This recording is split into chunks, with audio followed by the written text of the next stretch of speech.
January 28th, 1975, Ulrichville, Ohio. A fierce thunderstorm would roll into town that brought along with it heavy rainfall and probably a good night's sleep. But that good night's sleep would roll over into a strange morning for a woman named Dorothy Ulrich, who woke up at 7 a.m. to the still heavily pouring rain. She would begin rolling out of bed and looked over at the clock and immediately thought something was odd because her husband, 62-year-old Charles Ulrich, usually woke Dorothy up every morning at 6:55 a.m. so they could have coffee together and watch a 5-minute religious program on TV, as Charles was a very religious man and an elder at the local Moravian church where he taught Sunday school. But Dorothy shrugged it off and got up to go have coffee with Charles when she noticed the second odd thing. Laying across the bed was Charles's pajamas, which looked like they had been just tossed there. This was peculiar to Dorothy since Charles had for years gotten out of bed, changed out of his pajamas, and folded them neatly and put them away. Still not thinking anything really crazy, she decided to go see where he was, since he was acting a bit out of character. But when she got to the living room, she not only did not see Charles, but the front door was slightly ajar. She wondered if he had left, but soon spotted his keys and wallet laying inside the home. So she soon walked over to the garage to look and see if he was still in there, and he was not. But the car was still there. So now, after checking every room in the home, she had no idea where he could have went, especially in this crazy rain. So she began calling the surrounding neighbors, thinking maybe he had walked over there for some reason. But nope, none of them had seen him. She then made a walk around the area herself, looking around the home and around the neighborhood. And again, nothing. It was like Charles had gotten up and quickly walked out of the house and vanished. Now this went from bizarre to frightening, and Dorothy called the police, who showed up and did a preliminary search themselves.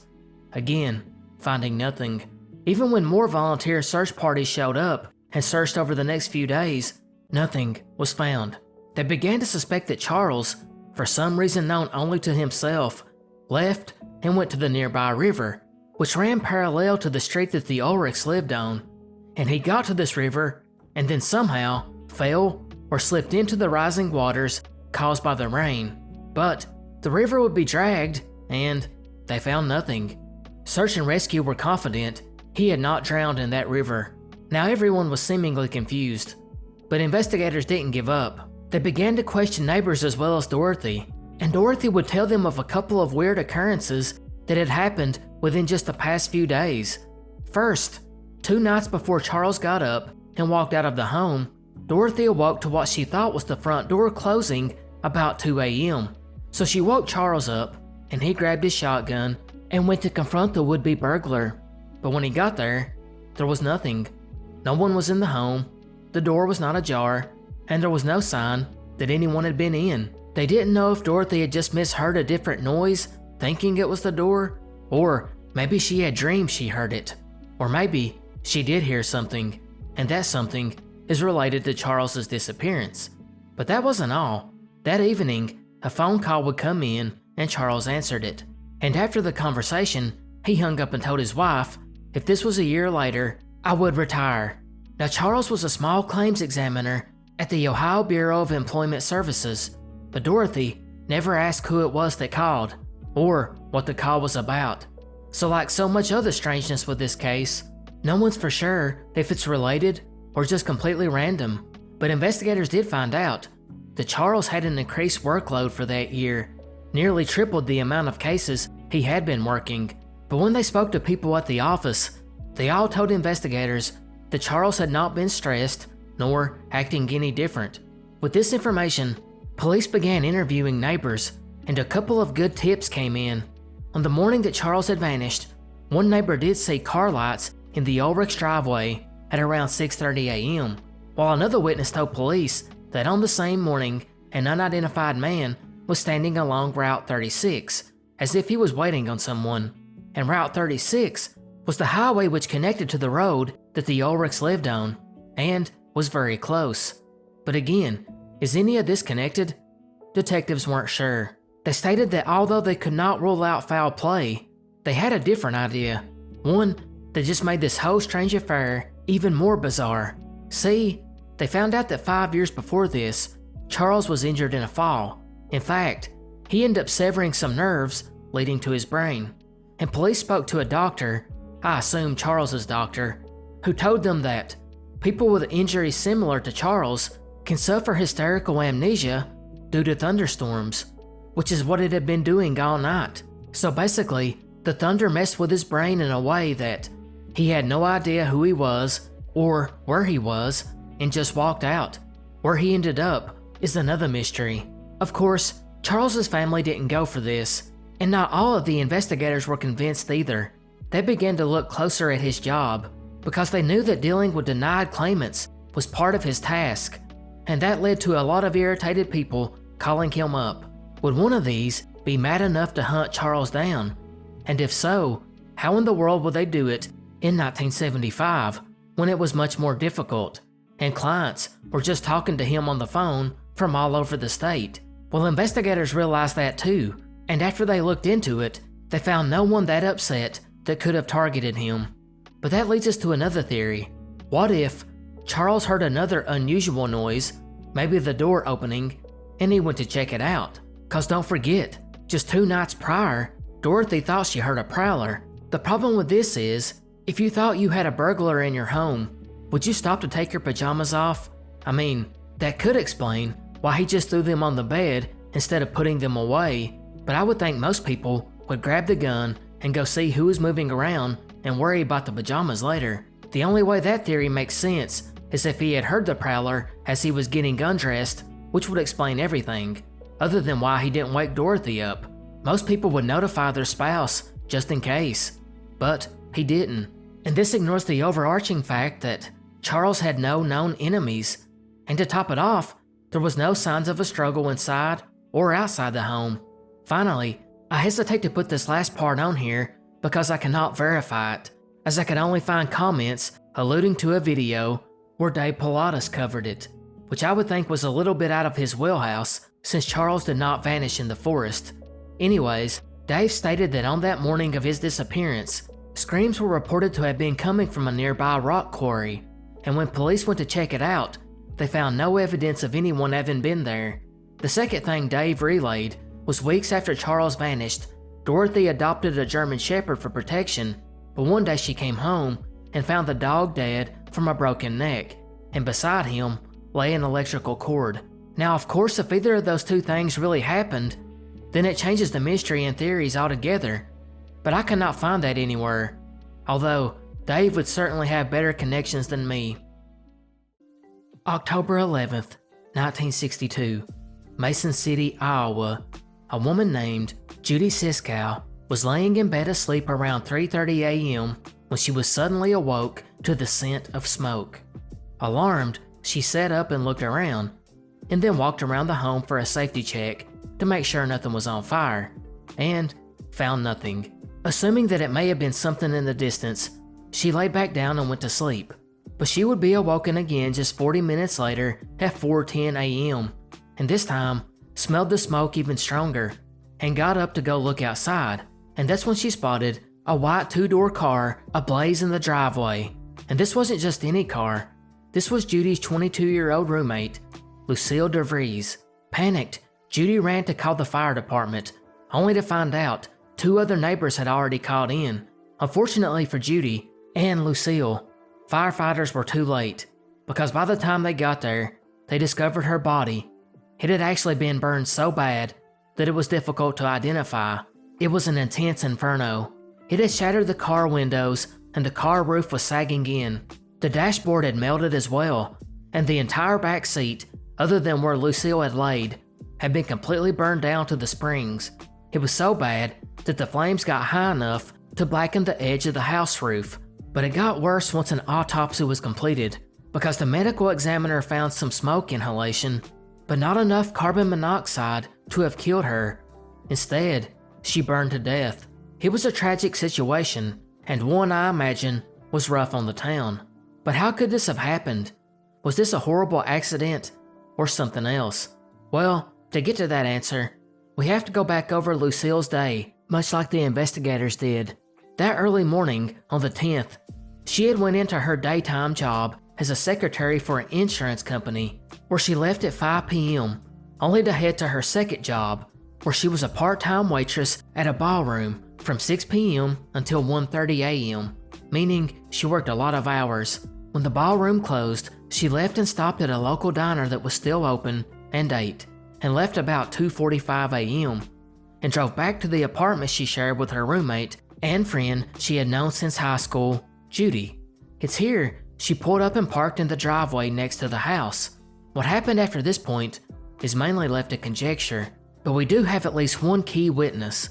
Sometime between when she pulled up and a little after 4 a.m. when the fire was raging on, an early morning jogger had ran by Lucille's car, and he had good luck for one reason. He ran by and seen the driver's door slightly open, and the car's dome light was on, but he did not see anyone in the vehicle or around it. That stuck out to him because it was very early in the morning hours, and most mysteriously, he did not see any flames whatsoever. 2 other witnesses would also be found and talked to investigators, and their information wasn't as crucial and somewhat confusing, as they had both seen the car, but somewhat curiously, they both reported the vehicle sitting in different spots of the driveway, and this was practically it. And since an autopsy didn't reveal any violent assault or anything like that, investigators didn't have much to go on. But the medical examiner had an idea. Although, admittedly, it was a little far-fetched. He believed that Lucille, after working her combined total of 17 hours over 2 shifts, she was just exhausted. And who wouldn't be? And as she pulled up in the driveway, she turned around to discover some newspapers in the back seat had caught fire. And when she got in the back seat to put them out, being so fatigued from 2 jobs, she was just easily overcome by smoke and heat, and passed out trying to extinguish the flames. Of course, this doesn't explain in any way how the paper had caught fire to begin with, and you could probably imagine that this being in an era where some things were deemed too shameful to speak of, like women and alcohol abuse, or drugs, or something of that nature, you might possibly think that maybe this was just all swept under the rug and authorities really knew what happened. But nope, investigators actually looked into that, because Lucille had been charged with DUI just the previous year after hitting another vehicle, leaving both Lucille and Judy in the hospital. However, during the autopsy, the medical examiner found that Lucille was not drunk, and another theory was ruled out. By now, the state fire marshal would come in and conduct their investigation, and they could not find anything to dispute what the local authorities had said. They believed something like a cigarette or something else lit a newspaper on fire, and somehow or another, Lucille accidentally died trying to put it out.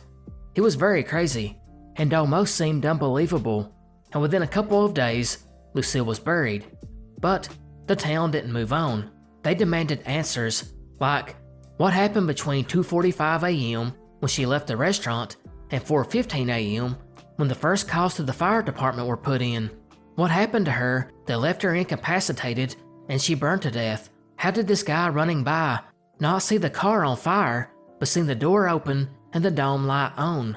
And most importantly, what caused the fire to turn into this huge inferno on a night when it was calm with hardly any wind? Well, the authorities gave in to the town's demands and carried on with a 4-month investigation, which they then made public. After bringing in many local investigators, plus the Iowa Bureau of Criminal Investigation, they would spend 1,500 man-hours doing 16-hour workdays, with the Mason City Fire Department conducting close to 250 hours on their own. They would bring in 100 people to be interviewed, along with giving lie detector tests, which were voluntarily taken. They then did a background check on Lucille and tried to find out about her personal life, and not one red flag. No enemies, she wasn't depressed, her employers stated she was hardworking and had no issues at her jobs. She dated around, but had no boyfriend. It was very odd. With that, the authorities still mostly stuck to their original findings. They believed no killer would take the time to move Lucille from the front seat to put her in the back seat when they could have started the fire in either place. It just wouldn't be worth the risk of getting caught. As far as the early morning jogger went, They had an answer for that too. They believe what he thought was the dome light in the vehicle was actually the fire already burning, and he just couldn't see the smoke because of the darkness, although I do wonder how he didn't smell it. They also had an answer for one of the other questions plaguing the investigation since the beginning. Not only had the jogger seen the door ajar, but investigators themselves were able to tell that it had been open just from the burn patterns.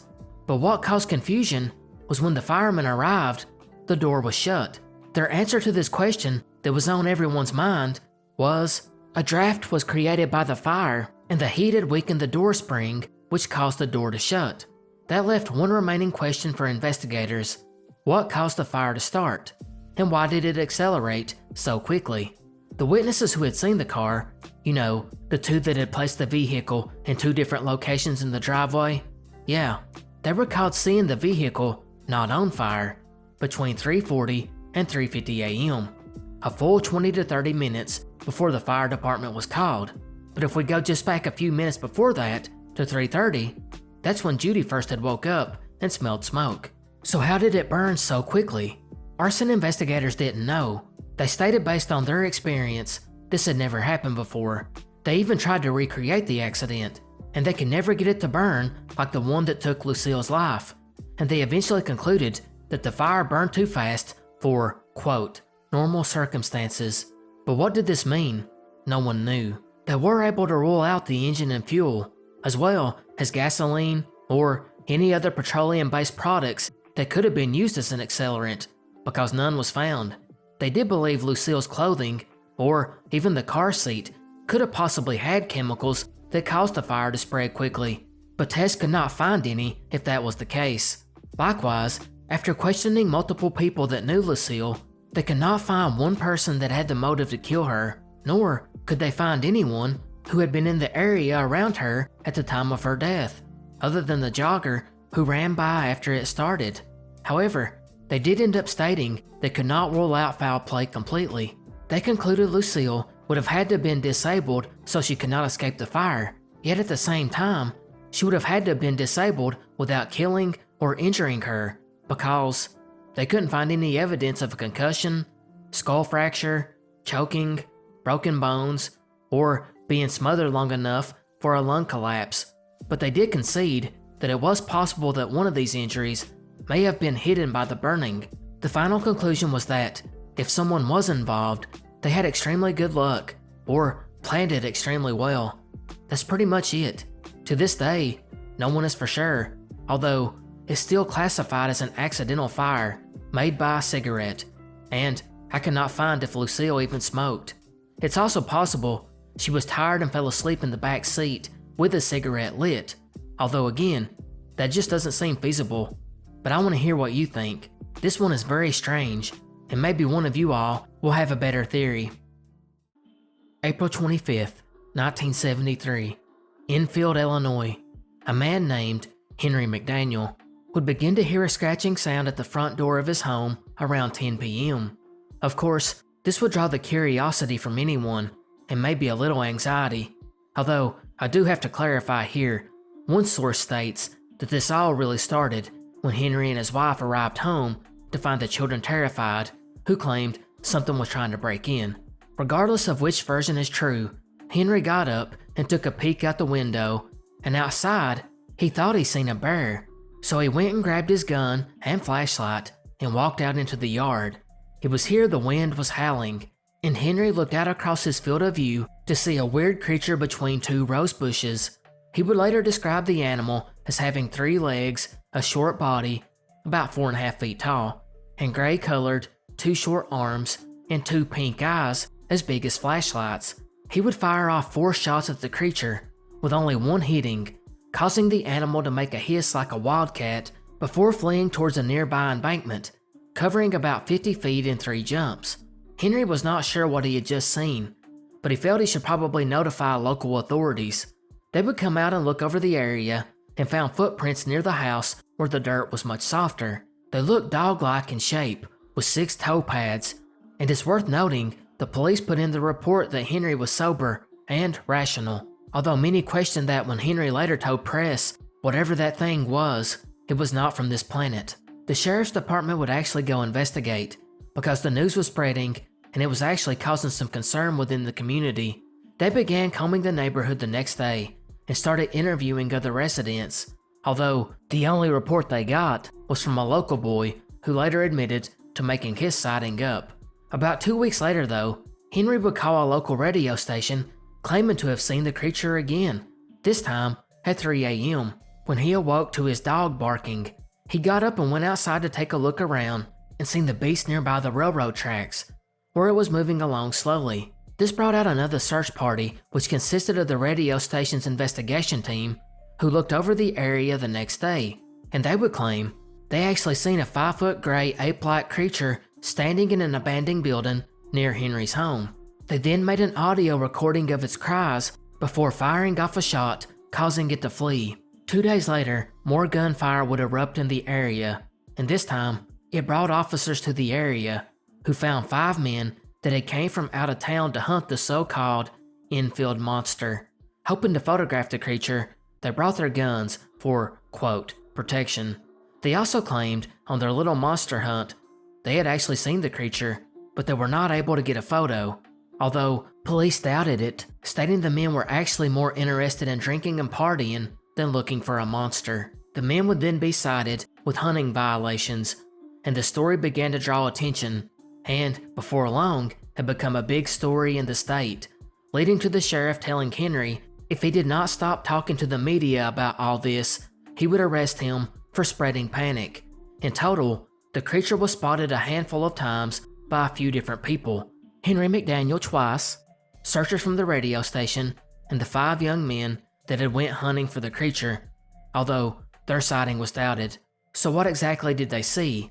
Theories over this are divided, but the earliest one was that Henry really just seen a kangaroo that someone from the wider area had tried to keep as a pet before it escaped or was abandoned by the owner. The description sort of made sense because the animal's 2 legs and tail could have easily been mistaken in the dark for the 3 legs that Henry claimed to see. And as wild as that theory sounds, one Ohio man did come forward to state he had had a kangaroo the year prior that had vanished, and he believed that it had either wandered off and gotten lost, or someone stole it. Of course, Enfield was a long ways from Ohio, but the theory was plausible. But Henry dismissed this, because according to him, while he was in the military, he was actually stationed in Australia for a while, and he had actually had a pet kangaroo, and he knew what he had seen that night was not one, specifically pointing out the narrow faces and tracks which left claw marks did not match the cryptid. Along those same lines, another theory was proposed, that it was actually a wild ape running around, as there had been many sightings of one in the Mississippi River area the past 2 decades prior to this incident, with the stories always being that one had escaped from a circus and now roamed the countryside. However, it would be 5 years later when we would get the most likely theory, when the University of Western Illinois would do a case study on the events. They believed Henry, as well as the radio news station team, had actually seen something, but instead of seeing this Enfield monster, they most likely seen a large dog, deer, or perhaps a bear like Henry first thought it was. They even suggested that if it wasn't the case, then it wasn't out of the realm of possibility that someone was keeping an exotic animal, like a kangaroo or an ape, which had gotten away. But to them, the most likely scenario was that Henry was just shooting at shadows. In fact, the team would interview people that knew Henry, and many of them noted he had a notoriously overactive imagination. In either case, Henry's panic in reporting the details led to mass hysteria, which then affected the radio news team when they went to look for it.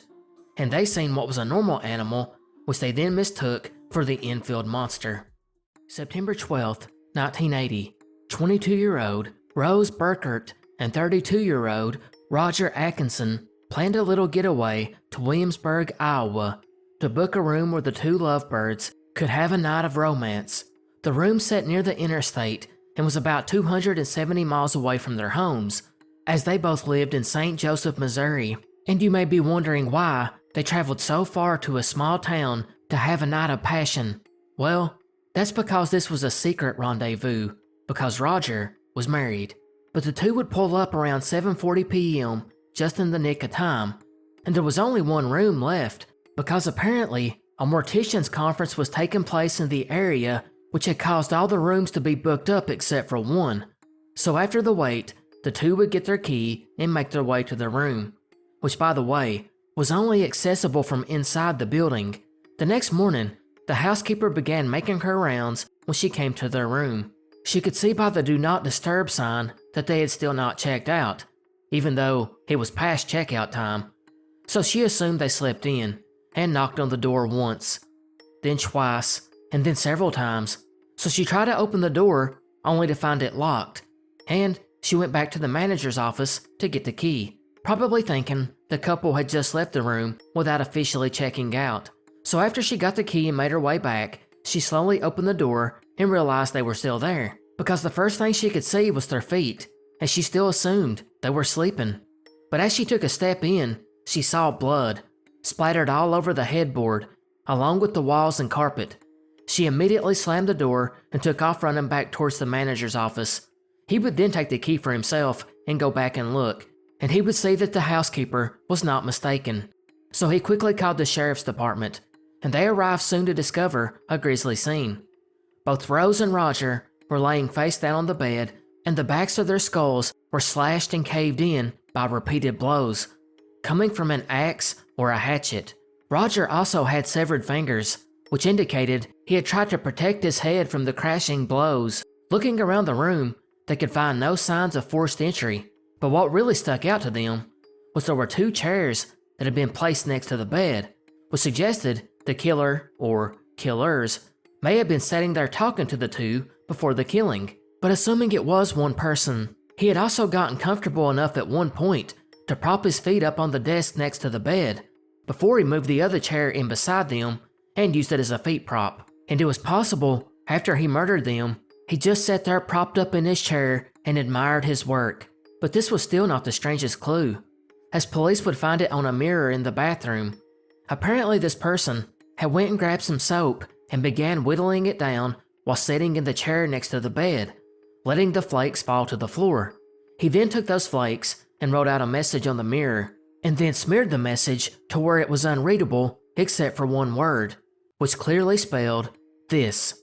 He then used the sink to wash up because blood was still found there, and strangely enough, he left toothpaste splattered all around the bathtub. The only other thing of note the sheriff's department found odd was the TV was still on, and Rose's clothes had not been removed, although Roger was only wearing his shorts. They also knew that 3 phone calls came in that night, 2 from Rose's babysitter, and 1 from someone that has never been identified, who also asked to speak to Rose. The only other odd nugget was the hotel staff did ask them to move parking spots, as they had parked in a handicapped one. These were not huge clues, but were a little odd. Also was the fact that they were soon able to rule out drugs or guns being involved. They would also interview up to 400 people. Many of these were the ones staying at the hotel for the convention, and it seems like it did not help very much either, as no one had heard or seen anything. After looking over the scene, the sheriff's department would tell the press that the murder was overkill and pretty gruesome.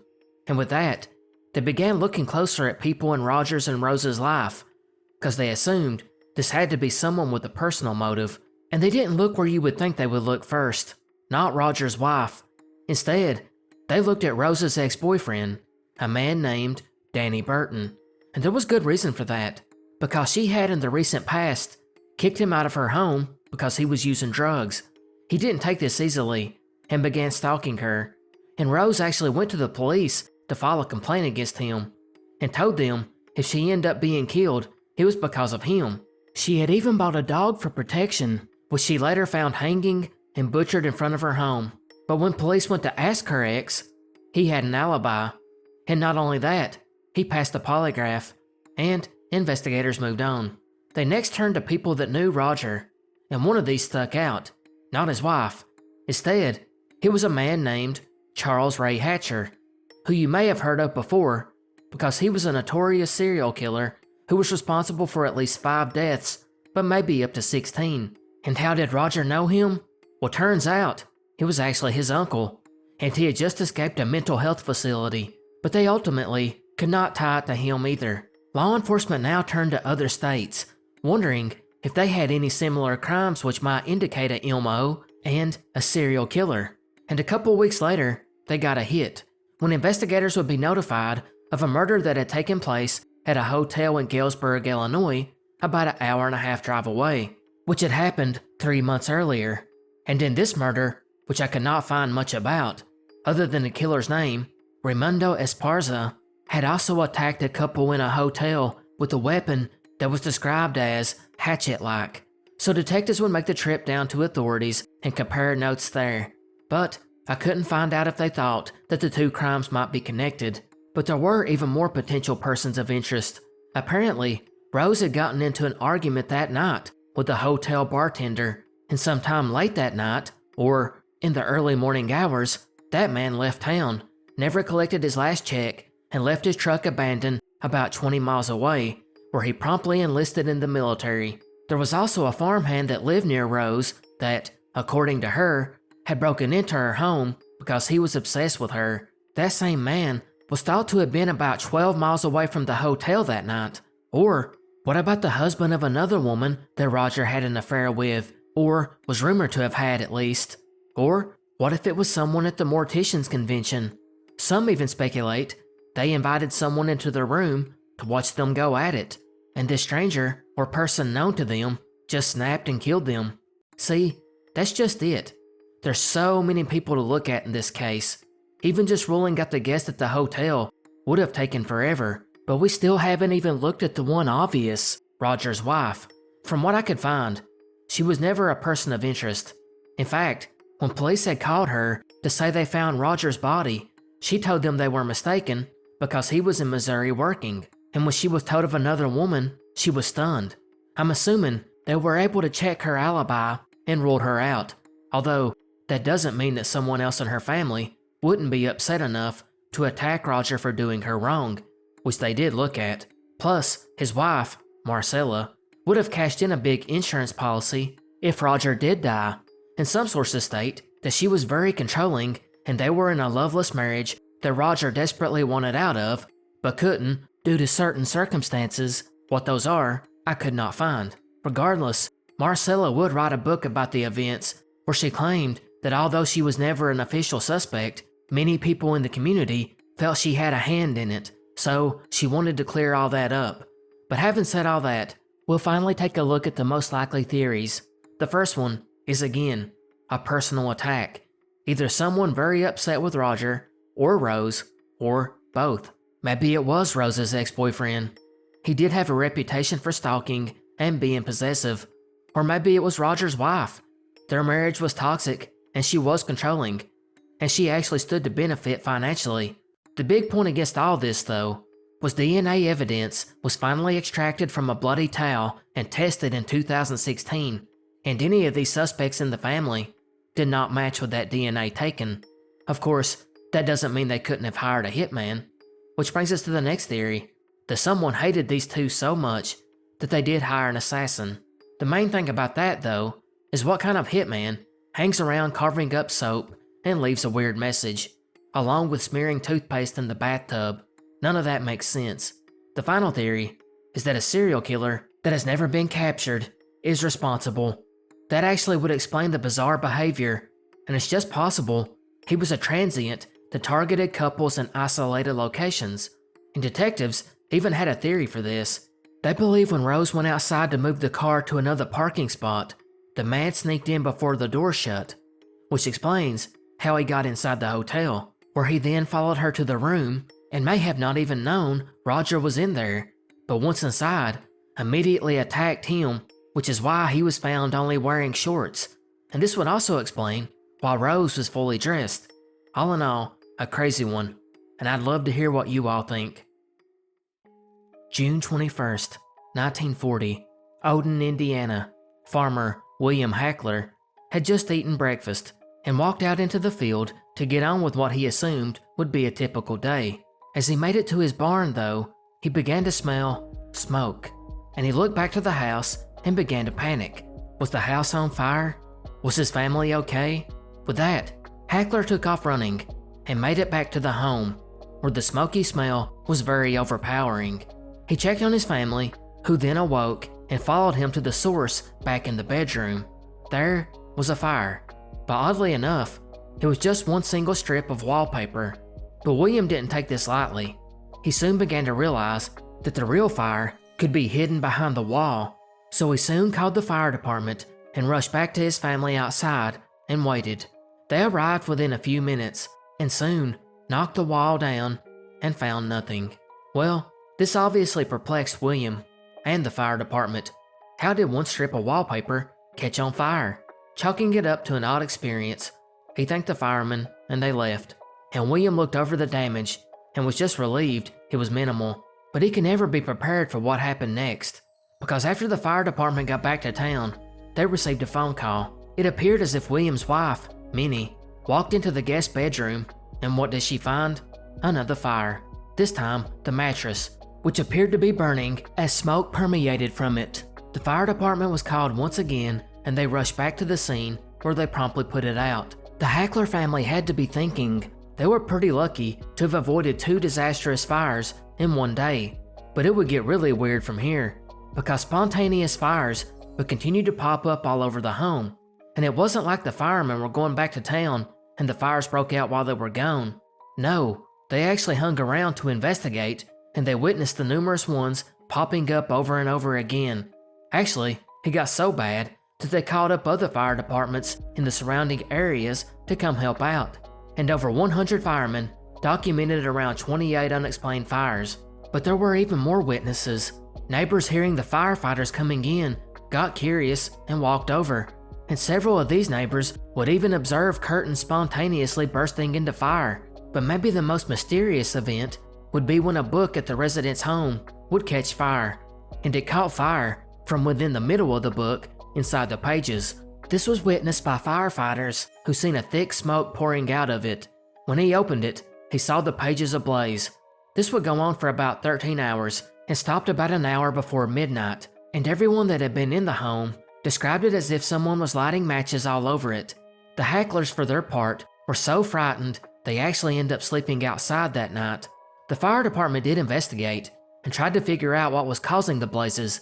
They assumed it had to be electrical, but they were soon able to rule that out because, well, the family didn't have any electricity. There was also no lightning or storms that day, ruling weather out. The crazy thing with this is, in many of the fires, the firefighters were actually standing there watching them pop up out of nowhere. And because of this, and really because there's not a lot of theories, some believe it was the work of an actual poltergeist. But what is there in the way of proof for this? That is odd too. The family had actually moved into the home about 10 years prior, and in that whole time, they never had any paranormal experiences. But although they had lived there for 10 years, the house was much older and actually dated back to the Civil War. And one family in particular may have led to the poltergeist activity seen here, assuming you believe in it. A family known as the Ketchums. Marshall Ketchum had moved there from Tennessee in the 1840s and married a woman named Margaret Sedgerwood. They would go on to have several children, and Marshall himself would die in the home in 1899, but not before 5 of his family members died of typhus in 1880, a disease known as the burning fever. And here were the Hacklers, with 5 family members experiencing this, and no less, it took exactly 50 years after the last of the Ketchum family died. Many of the residents began to wonder, did all this happen because Marshall had watched his family suffer through burning fevers in 1880 and then ultimately die, leaving him alone in his home for the next 19 years? Did this cause him to be embittered and maybe somehow curse the home? Or were the fires some sort of physical manifestation from his pain? But what about them living in the home for nearly a decade with no paranormal activity? Well, there was a theory about that too. What if it had been happening, but the events were so small that the family never noticed it? Poltergeist hauntings are said to start small and pick up over time, and maybe with a crowded house, no one noticed the small clues. However, some were less convinced and came up with a couple of simple explanations. First, the whole thing was a prank. Just like the case we covered in Canada it was being done by one of the kids when no one was looking. But if they did, this kid never confessed. And like the Canadian case, what was their motivation? Another more down-to-earth theory was one that was still quite a stretch, and that is methane buildup under the home. That could happen if there was some kind of decomposing organic matter that was under there and emitted methane, which was then set off by a spark from static electricity. However, something like this should cause a wide combustion of fire, not little ones on curtains and the such. Other theories are just as baffling, like some speculated electromagnetism or unexplained weather phenomena. Regardless, the hacklers tore the house down and used the reclaimed wood to build a new home somewhere else, and after this, they never experienced any more unexplained phenomena. To this day, the events have never been fully explained.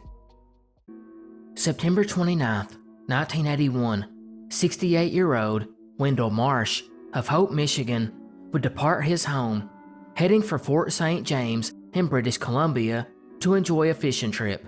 One he had made several times over the decades. He liked to travel in his pickup truck with a camper, which he used to haul his boat. Now the trip should take quite a few days, as it's about a 38-hour drive under good circumstances, but hauling a boat would surely slow him down quite a bit, and that's probably why October 1st, 3 days after he had left, he had only reached Devil's Lake, North Dakota, about 15 hours away. But it's here our dark mystery would begin, because around noon of that day, an unnamed family would arrive to this rest stop to eat and get out and stretch their legs, and their teenage daughter would make a horrifying discovery. Near this rest stop was a pond, and she had wandered over to it, and there she found Clifton, dead. He had been shot twice in the head. Of course, authorities were called and soon began going over the scene, and they found Clifton's truck nearby, and they began looking over it, and they were surprised to see 3 cartridges from a pistol were on the ground, along with blood. The next thing they noticed was the hood of Clifton's truck, which was set up, and the oil dipstick was on the ground, as if maybe Clifton was out checking the oil. Secondly, the front driver's side tire was flat, which was odd because these were basically new tires, and when detectives looked closer, they seen the valve stem had been twisted, as if someone had let all the air out. Investigators, of course, soon reached out to family, who were obviously saddened and shocked by the news. They asked his son Robert about how much money Clifton had been carrying on this trip, and he stated around $75, or about $260 in today's money. Now what's odd is inside the camper was $700, or about $2,400 in today's money, and this was never touched. Although it may have just been missed by the suspect. What wasn't was a .44 caliber rifle that was stolen and never seen again. But this case reeked of strangeness. What about the oil stick and the front tire being low? Well, again, they would talk to his son Robert, who told investigators that Clifton was very particular about finding a level space to park, since he did sleep in his camper. With this knowledge, detectives believed that close to midnight on September 30th, someone snuck over to his tire, let all the air out, and as the truck was no longer level, it woke Clifton up, and he got out to investigate and was then promptly robbed. Although this doesn't explain why the oil dipstick was out and the hood was up. But that's not even the strangest part of this case. That has more to do with the suspect.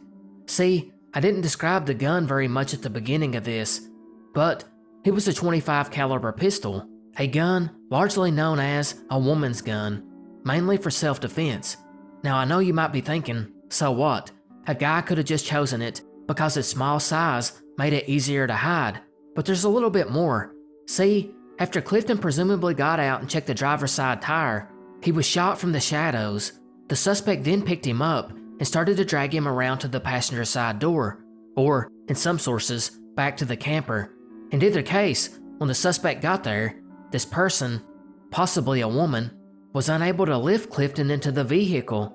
That's when he or she decided to drag Clifton to the grass and over near the pond, where she again presumably went back to the camper to snoop around, found the gun but didn't see the money, and then fled. As I mentioned, the gun has never been found, but detectives did put the word out to stores in the local area that if anyone came in to buy that type of cartridge, to let them know, but apparently this never happened. And that's pretty much it. The case has been cold for 40 years. At least, I can't find anything that's indicated any movement on it. Likewise, I obviously can't say for sure that the suspect was a woman, as I'm not privy to the information that police have, but that gun and the lack of strength to get him back into the vehicle could lean to that suggestion. And it could be that she never planned on killing him at all, and instead panicked when the robbery went bad. Of course, the counter-argument to this is, female offenders rarely use premeditation in murders where there is not a personal connection. So letting the air out of a tire of a random person is highly suggestive of a male criminal, although you do have to wonder about the $700 stash sitting inside the camper. Was this really unseen? If the perp did see it and just left it behind, then it does suggest personal motive, but I'd like to hear what you think. Was this a woman? Let me know in the comment section below. When it comes to cowboys and outlaws, everyone knows about the Dalton Gang, or Billy the Kid, or Jesse James. But one name you probably haven't heard of is Henry Starr. And that's a shame, because this guy's life was crazier than most of the other outlaws. And part of that has to do with the time frame that he operated in. You know how in Red Dead Redemption 2, the plot follows the decline of the Old West into the more modern world? Well, that's the same era that Starr was running around robbing banks, and that's why he's often referred to as the last horseback outlaw. Starr began his outlaw career in 1892, and within a year, his 7-man gang had already been whittled down to 2 after 5 of them had been killed, and by late 1892, Starr had become one of the most wanted men in the Old West. Not only had he robbed banks in Arkansas, Oklahoma, and Kansas, the location of this next mystery, but he had also killed a U.S. Deputy Marshal, Floyd Wilson, and it would be just a few months after this that he was captured and sentenced to hang. But crazily enough, he would linger in jail for 8 years until 1901, where he would eventually have his sentence commuted by Theodore Roosevelt. But just why? Well, apparently, another prisoner, a Crawford Goldsby, had gotten hold of a gun that was smuggled into him into prison, and he used it to try to escape, and got into a battle with the prison guards, in which one of the guards was killed in the standoff. But good old Henry Starr, acting on behalf of law enforcement, talked Goldsby down, and he handed the gun over, ending the standoff. For this bravery, Roosevelt commuted his sentence. But there was still an issue.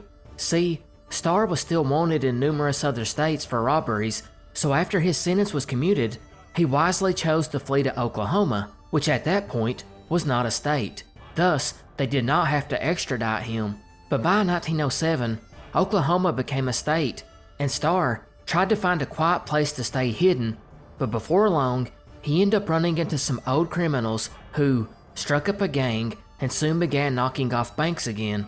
And Starr would be quickly captured after he tried to organize a robbery of 2 banks at one time, which failed, and he was sentenced to prison again, 7 to 26 years. But he was finally released in 1913 under the promise he would never come to Oklahoma again. But as you guessed, as soon as he was released, Tulsa, Oklahoma would have its highest amount of bank robberies in a year in 1914.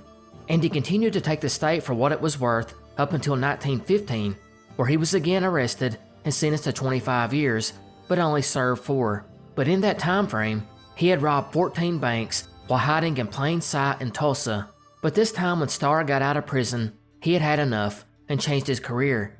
And this is where things get crazy. He would actually star in one of the early silent movies, which was about one of his bank robberies, called A Debtor to Law, and it was highly successful and made him a celebrity. After this, he was in 2 more bank robbery films, which again were very successful.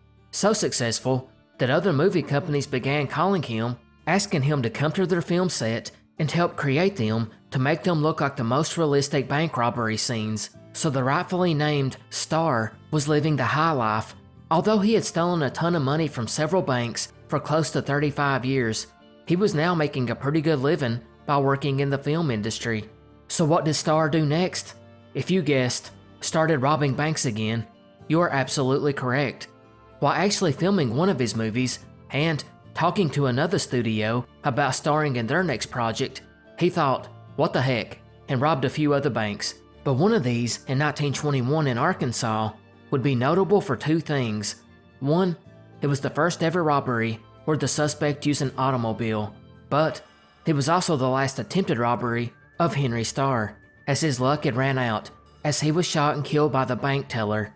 Crazy story, but I'm sure you're asking, where is the mystery?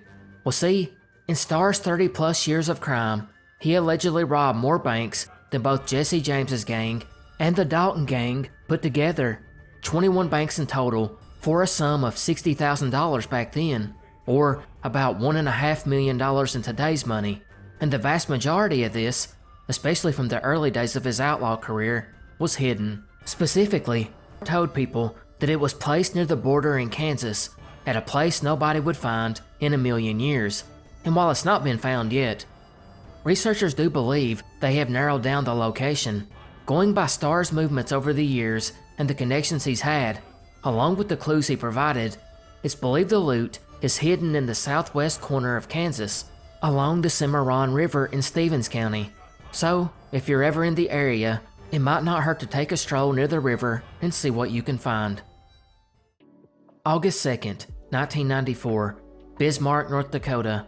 26-year-old Michele Julson would drive over to her child's paternal grandfather's around 12:30 p.m. to drop off her 3-year-old son, so his grandfather could spend some time with him while she went to pick up her paycheck, get gas, and run some other errands, and, if time allowed, stop to play bingo. She told his grandfather it wouldn't take long and she would be back within a few hours, but as time wore on and Michele did not return, he became concerned. And by 4 p.m., when she had not called to say she was running late, which she had always done in the past, his worry got the best of him, and he called her phone and no one answered. I imagine at this time, he may have thought she got tied up and lost track of time at bingo, or perhaps just needed some downtime from the parenting, but he would continue to call her throughout the rest of the evening and into the night, and by midnight, he did not know what to do. But the next morning, he, along with his son Kevin, the father of Michele's child, decided to call police. The police would begin their search once daylight broke, and soon they began retracing Michele's steps that day, as well as running down her acquaintances. And within that first day, they came across a tip, a good one. One of Michele's friends told police that there was an outdoor country music festival going on called We Fest, and this friend stated she had seen Michele there with a man named Tom who was driving a black 4x4 Chevrolet. And before this, there was another sighting of her at Fargo, which would make sense because it would be on the way to the concert. Now everyone that knew Michele thought this was odd, as she had never just up and left her kid like that, nor had she dropped him off to be babysat and just vanish overnight. She always stayed in touch with the family, and as mentioned, if she was running late or had a change of plans, she would notify them.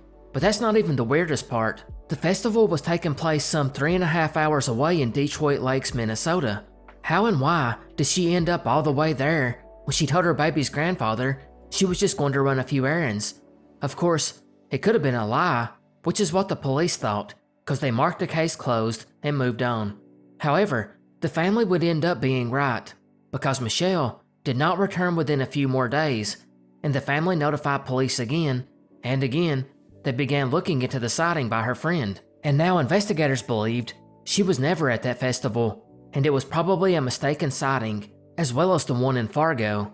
Now the police knew they were days behind, and were going to have to scramble to try and see where Michele could possibly be. They again began retracing her steps, this time going to her home, and when they arrived, they found the front door locked.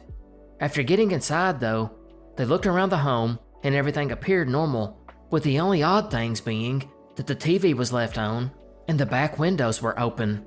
Finding nothing else, they began to pry into her personal life, and soon they found out she was having some trouble at work. See, she was a blackjack dealer at a local club where her boyfriend worked as a bartender, and it's in this same bar that apparently some of the patrons began harassing her. They would talk to co-workers and friends, and soon found out that the harassment didn't stop there.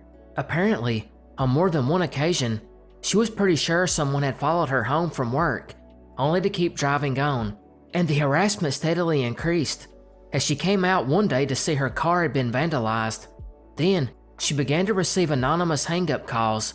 It got so bad that she eventually asked her employer to move her to a different location to get her away from the people that were bothering her. Although Michele had told some people she believed the person harassing her was a woman she worked with, so it might be unrelated. However, if she did disappear to one of these patrons visiting the bar, then that creates a problem because there were multiple people harassing her, but there was one man in particular that stood out to Michele, which we will come back to in a moment. But before we do, the story would get stranger yet, because on August 8th, just 6 days after Michele left her father's, her vehicle was found at a local hotel, and when detectives went to question the employees about how long the car had been parked there, they said they were not sure, but they felt strongly it had not been there since the 2nd, which of course means Michele disappeared, and then sometime over the next few days, her car was brought back and abandoned by some unknown person.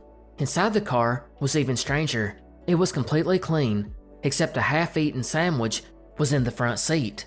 Now, police in this case were either inept or covering up something, because they made a lot of bizarre decisions, like they didn't even bother processing or going over the car. They just gave her keys to her family and drove off. But her family, or in some sources, her son's grandfather, would do their own detective work and found some scoria rock near the vehicle's intake manifold. And this was very important because there is little to no scoria in Bismarck, meaning the car had been taken out of town, perhaps quite a ways out of town. But I mentioned the police possibly covering something up because that patron that was harassing Michele the most was none other than Bismarck Police Lieutenant Donald Schaefer. He allegedly had harassed Michele for quite some time, though she apparently never filed an official complaint. Regardless, it would be just 2 years after Michele disappeared that Schaefer would be fired from the police department after he was arrested for felony terrorizing and misdemeanor assault, after he had thrown his ex-girlfriend down the stairs and punched her in the face. He even threatened to kill her in front of police officers. So I mean, he didn't have a great reputation, but there's also no evidence that he was involved. However, you would think maybe when Bismarck police were told of this, they would at least be curious. And you would be wrong, as the cold case file for Michele shows that Schaefer was never once questioning her disappearance, despite her friends and co-workers telling detectives about the ongoing harassment. But with no proof that he was involved, or any of the other patrons of the establishment, could it have been someone closer? That brings in Michele's ex and father of her child, Kevin Woodworth. In 2019, he voluntarily went to be interviewed by police again, and something odd would happen. When going over what happened the day that she disappeared, investigators cited that they had some suspicions about Kevin because he had reported Michele missing just a few hours after she left. They thought that was odd, but when Kevin tried to point out that was not what happened, that the police were not called until the next day when they realized something was wrong, well, the cold case detective cut him off and told him he was wrong. Even when Michele's son, who is an adult now, Jaden Woodworth, would speak to the police, they basically told him his father was lying. However, it was the police that were lying, because a podcast covering the case would eventually be given access to the original police report, which clearly stated that she was reported missing by Kevin a day later. So you can see why the Bismarck police have such a bad reputation when it comes to this case.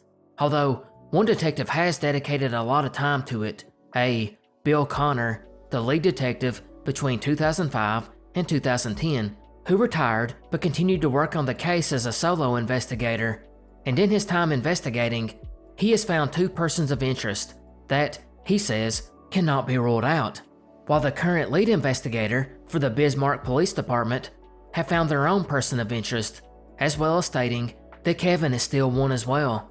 This is one of those cases where there's just so many potential suspects and potential things that could have happened that makes it almost impossible to solve, not to mention a very inept botched investigation, or perhaps a sneaky cover-up. Late 1895, in the Pine Ridge area of Dawes County, Nebraska, townsfolk would find themselves a little creeped out after some unsettling news began popping up in the local papers. It seems that something was brutally attacking the livestock And while it was not uncommon for this to happen, as wolves, coyotes, and the occasional bear would kill their livestock, these killings were particularly vicious, with the animals sometimes being ripped to shreds. But that would be nothing compared to what happened next. It was December, and the year was coming to a close, when a cowboy named Jack Lewis, who was known to work ranches around Black Hills and the northern Nebraska prairie, would have an encounter that is yet to be fully explained. It seems that Jack and a few other cowboys had been working on the range for several days, when one evening, Jack needed a break. He felt smothered and just needed some time of his own. I'm sure the cowboys' quarters did not have much in the way of space, so he decided to take his horse out and get away from everyone, and find a place to get off his horse and watch the sun go down, and do some meditation, something I could have never pictured a cowboy doing. But as he sat down and began watching the sunset and was about to start meditating, Jack was knocked to the ground hard as he felt hands clawing at his neck, trying to choke him, all the while biting his face. Jack started struggling, unsure of who was assaulting him, or worse, biting his face. But while he was grasping for air, he rolled around in such a way that he pulled his gun out and fired off a shot or two, which made this person get off of him and stand straight up.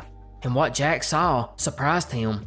It was a man, but he kinda looked like a wild man, as he was foaming from the mouth, although later accounts, because of this man's apparent bloodlust, was described as looking like a vampire. Regardless, this man, or being, fled, just as the other cowboys came riding in. After hearing the gunshots, they tried to pursue him, but were too far behind and lost sight of the man in the dark. Meanwhile, Jack's face was mangled badly from all the bite marks, and he quickly went to the doctor, where he would tell everyone that this man with a frothing mouth was trying to bite his throat.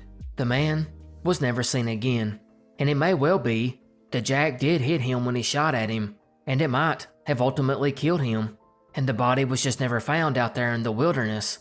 But what to really make of this one? Well, of course, I have to point the obvious out that newspapers in this time period were not averse to creating some wild creative stories that were totally fictional.